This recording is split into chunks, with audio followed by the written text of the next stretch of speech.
Hi everybody, it's Pete here, Mr. Slytherin. Welcome to snake season. Thought it's a great opportunity now that the weather's actually getting warmer to talk about something that's become a bit of a hot topic in more recent years. So let's get into it.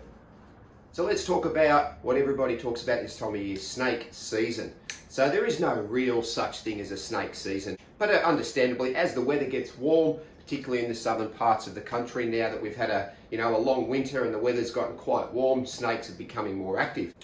So all reptiles are what we call ectotherms, which means they're totally dependent upon their outside environment or the temperature, outside temperature, to control their own body temperature. We mammals, obviously we have an internal warming system if you like, so we can be active at all times of the year, but reptiles, they need it to be warm for them to be warm.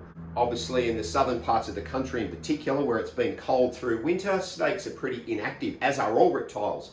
Here in Melbourne, or the southern part of Australia in particular, this year is warmer than we've probably experienced in the last 4 or 5. We've had really long drawn out winters in the last few years, but this year it's gotten quite warm quite early. So here we sit in the latter part of September and it's already quite warm, and we've had some consistent warm temperatures, which means that we've actually had quite a lot of snake sightings and a lot of activity.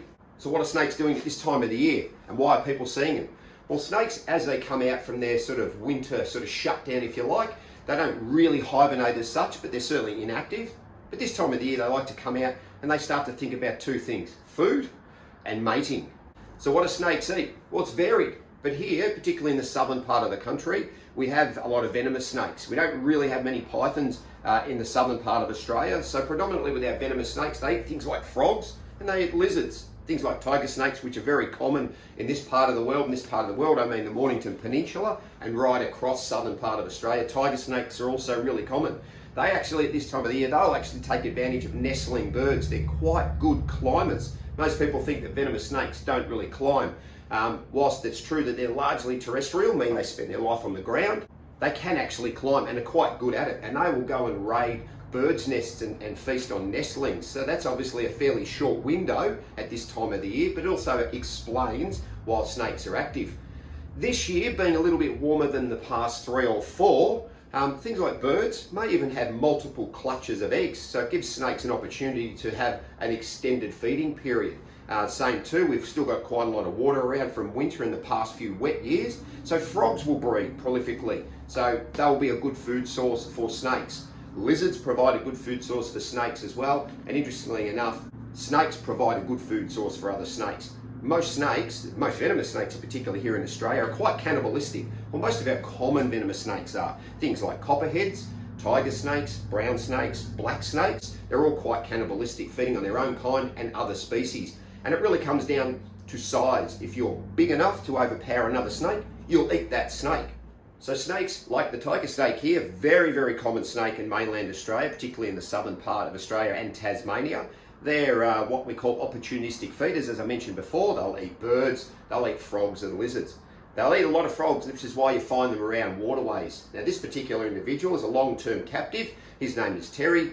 He's a little bit cold and sluggish this morning, and it's easy to tell, but he's quite slim at the moment because he's gone through a period of not eating. We sort of try to treat our animals here, our captive animals, a lot like they would in the wild. Treat them, give them a winter. It helps sort of keep their body clock in check, if you like. So he's a little bit underdone at the moment, and he's a little bit slow because it's still morning here. So as the day warms up, he'll actually warm up and get a little bit more active. So tiger snakes are obviously very, very common, responsible for a lot of bites in Australia, but thankfully not a lot of deaths because we have very good anti-venom and first aid practices here in Australia. And there's probably a lot of myths that really apply to this snake more than many others, with the exception of maybe the eastern brown snake. A lot of people think that tiger snakes are really aggressive snakes that like to attack people. Couldn't be further from the truth. Whilst it's true that tiger snakes can be quite defensive if their space is invaded and you try and interact with them, and in many cases if they feel really, really threatened, they will bite and they have the ability to bite, but it's their only form of defense is their mouth. They have no feet, they have no hands, so they can't defend themselves very well. And all snakes are pretty much the same. They really can only do one thing, and that's to bite, but that's really a last resort kind of a thing. So interestingly enough, one of the other myths that persists about Australian snakes, or many reptiles for that matter, is that they love the hot weather. Well, really nothing could be further from the truth. Right now, with the temperatures sort of in the low to mid 20s here in southern Australia, it's really ideal temperatures for our southern species to be quite active. A lot of people think that when the weather gets really hot in summer, like 30s and 30 pluses, that's when you're going to see a lot of snakes. Believe it or not, snakes and many reptiles actually can tolerate cold weather for far greater periods than they can tolerate heat. The heat or the sun, direct sunlight, will actually kill reptiles really quite quickly because they've got no way of cooling themselves down if they can't get out of the sun. And what it sometimes does, when it's really, really hot, snakes can get a little bit agitated because it's very hard to cool themselves down. So if they're exposed to heat, they can become a little bit aggressive, if you like, for want of a better word. But I like to think of it as more defensive. And think about somebody in a bad mood. Well, guess what? Their demeanor changes if they're in a bad mood, and excessive heat can cause that sort of bad mood. So when exactly is snake season? Well, snakes don't play by any such rules. They don't work to a calendar like we might do. So the Woma python here comes from a different part of the world where the seasons are quite different. Here in southern Australia, as I mentioned before, we're having a warmer year than we've had in past years. So it means snakes, as I mentioned, are up and about a bit earlier, which means they've probably got a prolonged season. So don't worry about calendars too much. When the temperatures start to change, snakes become active. It's that simple. You'll also start to see things like blue tongues and little garden skinks and things like that in your local area, which is an indicator that the warm weather is here. This early season warm weather means that we're probably going to have an extended season. It should be a good year for snakes. Are we going to be overrun by snakes? Is there going to be a snake plague? No such thing. Not possible for a native animal really to plague as such. You may see more, there may be more sightings, but after the past few years that we've had with a bit of confinement as well, and a really, really nice burst of warm weather, we humans are more active as well. We're wanting to get out and about more. So that increases the potential and the opportunity to encounter all wildlife. Snakes are just part of that wildlife system, if you like, or a native ecosystem. So what do you do if you see a snake in the wild? Well, it's pretty easy. If you can see it, you're safe. You can simply leave it alone. The only problem comes in any part of the world is when humans interact with wildlife.